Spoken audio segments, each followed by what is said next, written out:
This video is only for adults. Kids with no concentration, please move along. And for the rest, I'll solve an issue that plagues us all. And it seems that the whole internet is totally confused about this. At least it seems that the professionals on YouTube and on forums are totally wrong. And I'm right. And I'll prove it to you. Well, actually, you will prove it for yourself. And the issue I'm talking about is this. You have a video in Resolve, then you render it out, open it up in QuickTime, and it looks different. Then you upload it to YouTube, and again, it looks different. I'll show you how to make DaVinci Resolve, QuickTime, and YouTube identical. And this is an issue that plagues mostly Mac users, but watch this video if you're a Windows user as well, because the same settings apply if you want to make sure your videos look correct on Mac. First, about me being right. Imagine this situation. You have gone hiking with your kid to the woods, and then your kid gets lost. You panic, and then a ranger comes to help you. She's a professional, she knows the terrain very well, and she's sure that your kid is at the riverbank where there's this broken bridge. Then another fellow comes to the scene, a farmer, and the farmer tells you that she found your kid wandering around in the forest, and she has your kid in her car. What would you do? Of course you would go and follow the ranger, because she's a professional, she knows what she's doing, and she knows the terrain very well. Would that be smart? Of course that would not be smart, but this is exactly what we do in color grading. We just follow people's advice because they have good credentials. I'm saying, just go and see the kid in the car. If it's your kid, be happy, no reason to follow the ranger. And what is going to see the kid in the car? That is, test yourself. If your Resolve matches YouTube, the kid is in the car. No need to go and see the ranger. And I guess I'm the farmer, because I'm going to show you how to set your settings so that DaVinci Resolve and YouTube matches. So let me show you how to test if your Resolve matches YouTube. Then I'll show you the settings, and third, I'll show you what is actually happening under the hood. Okay, shall we? Let me show you how you can run these tests yourself. Our goal is to match DaVinci Resolve, QuickTime, and YouTube. So, to do this test, first grade a video, any kind of video in DaVinci Resolve. I'll just use this diagram for easy testing. Then render it out and open it up in QuickTime. Don't open it up in any other softwares like VLC Player. Then upload the same file to YouTube and open up the YouTube video in Chrome or Safari. And just put the resolution as high as possible, so no artifacts. Then you overlay them perfectly on top of each other. And then flick between the different softwares, Resolve, QuickTime, and YouTube, by pressing Command-Tab really quickly. And then you can see if they match or not. If they are identical, you have the correct settings. If they are not identical, you have wrong settings. So, if they now match, be happy, you have found your kid, everything works. If they are not identical, well, then you better continue watching this video, because I'm going to show you how to make them identical.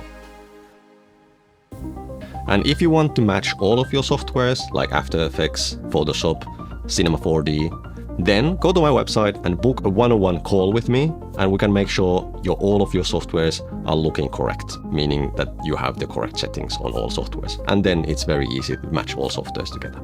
Or if you want help, for example, matching HDR content or any other color grading related stuff, you can go and book a one-on-one call with me if you're interested.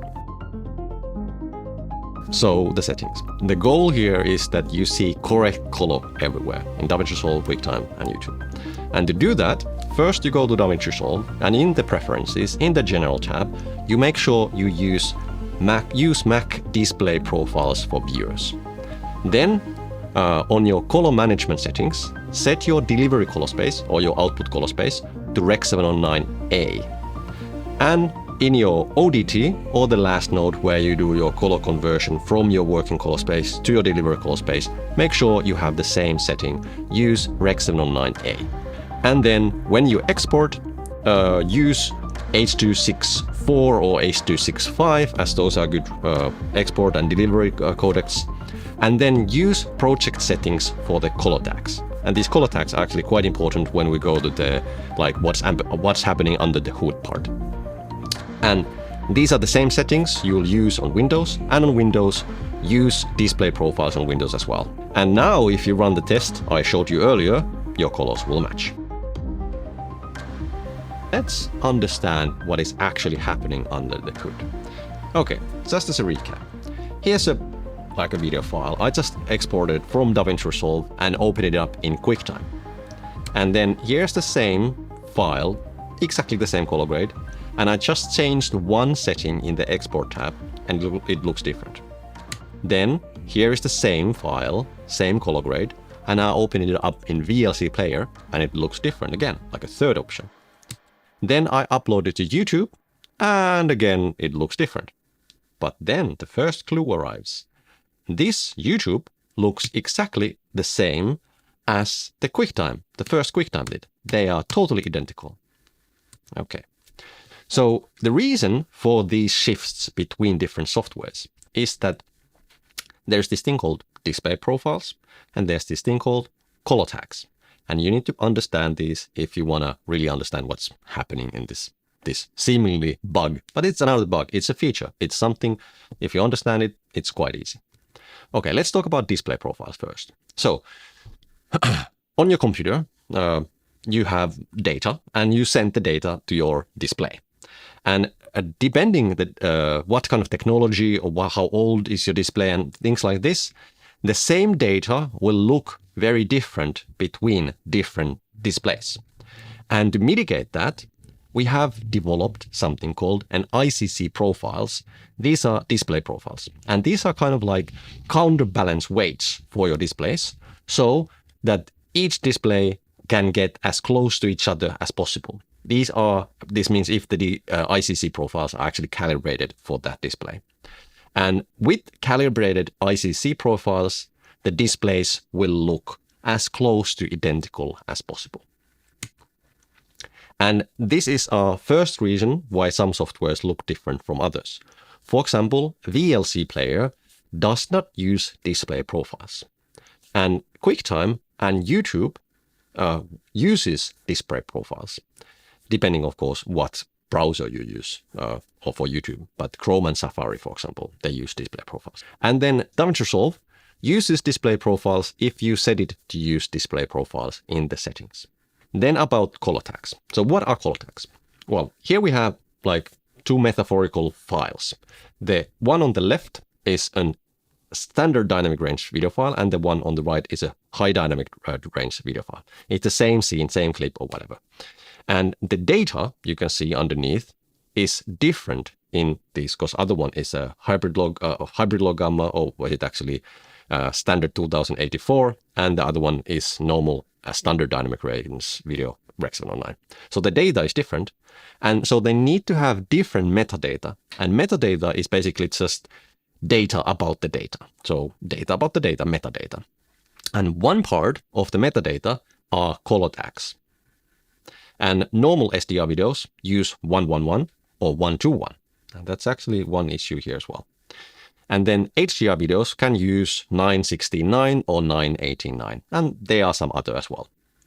But let's talk about this Rex 109 color tag issue. So there is 121 color tags and there's 111 color tags. And it's too complicated, too much history behind it. Why there is these two different color tags? But just bear with me. There's just two different color tags for SDR videos. And here is another reason why things look different between softwares, is that YouTube assumes your color tags are 111, meaning that it will just like ignore whatever the metadata is in your file that you upload to YouTube, and it will use 111. So it assumes your data to be 111. It doesn't care about your metadata. It just assumes your data to be coded to 111.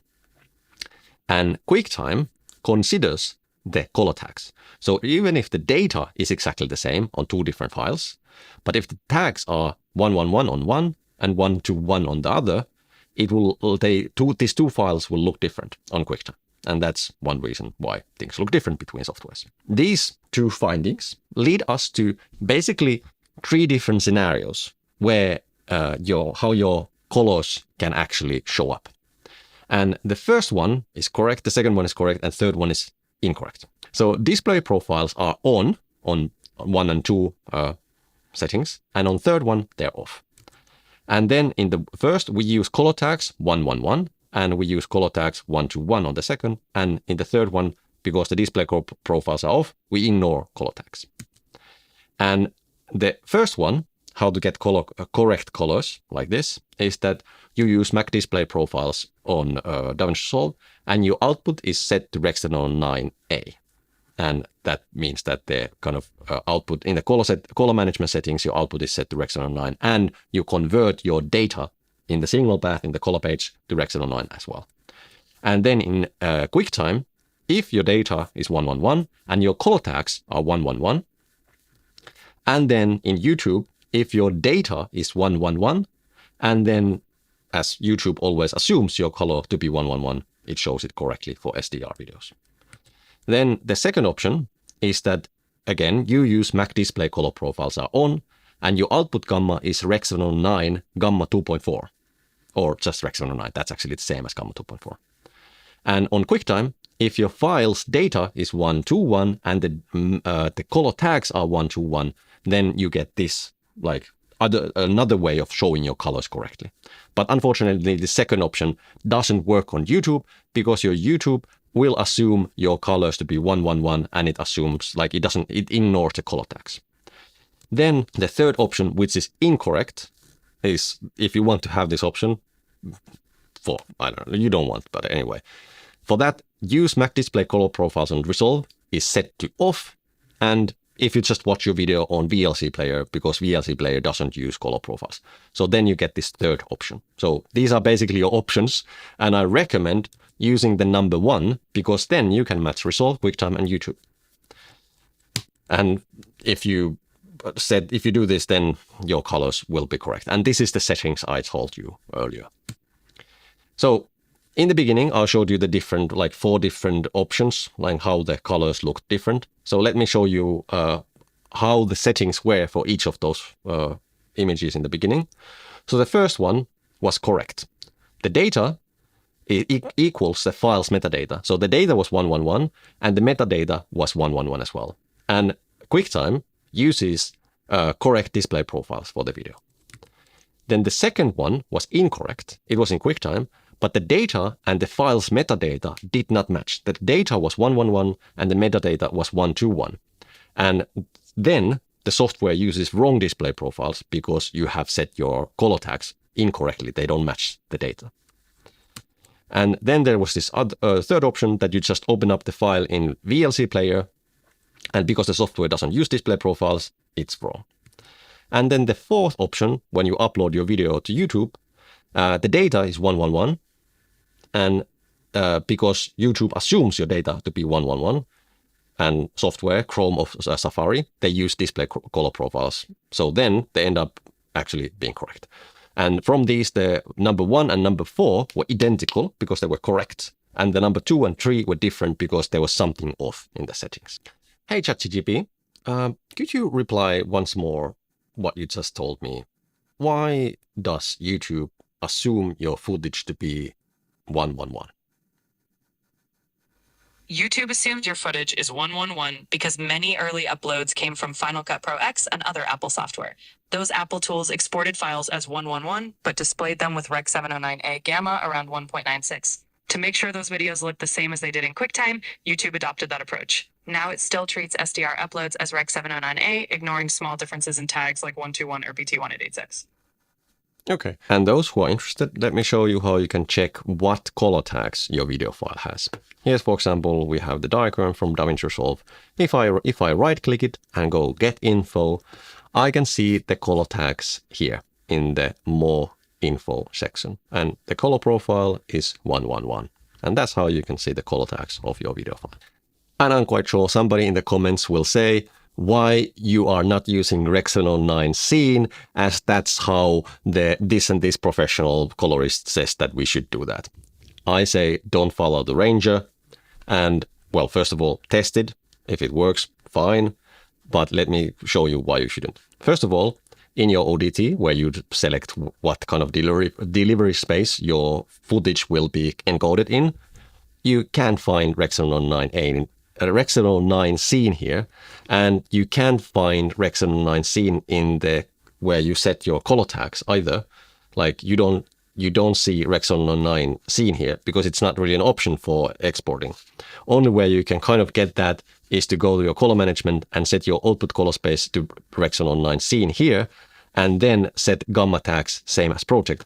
But actually, even then, DaVinci Resolve will tag your Rec 709 scene clips as Rec 709A. So why to have this roundabout, like going this like extra mile, when you can just use Rec 709A as your setting? And again, just test. The main point here is that your video's data needs to be the same as the color tags or the assumed color tags. For example, in the case of YouTube, because it assumes your data to be 111. So your data needs to be same as your color tags. And then your software that you watch need to use display color profiles. Then you see the correct colors. Let me demonstrate a bit this in DaVinci Resolve. So here we have this diagram, and we see the correct colors here. And in the scopes, we see the actual data. So now that we have our output gamma in our ODT, in our color space transform, we're going from the working color space into our delivery color space. It's set to Rec 709A, and in our color management settings, our output color space is set to Rec 709A. And this is correct colors. But then, if we, instead of Rec 709A, we actually encode our footage into Rec 709, which is actually the same as Rec 709 Gamma 2.4. These two here, this and this, this and this, no, sorry, this and this are exactly the same setting. So now it got a bit brighter. So if I have it here, it's slightly darker. And if I put it here, it got slightly brighter. And you can see it in the scopes as well. It jumped up. But then if we now go to our output color space setting and set this to Rec 709 Gamma 2.4 and we save, now it came back to look exactly like it did before. Because in both cases, the data that we set here and the color tags that we set here, all the assumed color tags, are a match. Then it shows the footage correctly. You can see the scopes slightly changed because the data is different between these two scenarios. But what we see on the viewer, that's correct because the data and the metadata match. If you want to learn how to do this for other hosting sites like Vimeo and Facebook and Instagram, you can book a one-on-one call with me on my website and let's figure that out together. And now, go and test this yourself. Don't say that you believe me because I tested this for you. Go and test yourself. Don't be a sheep. Okay, subscribe to the channel and see you around.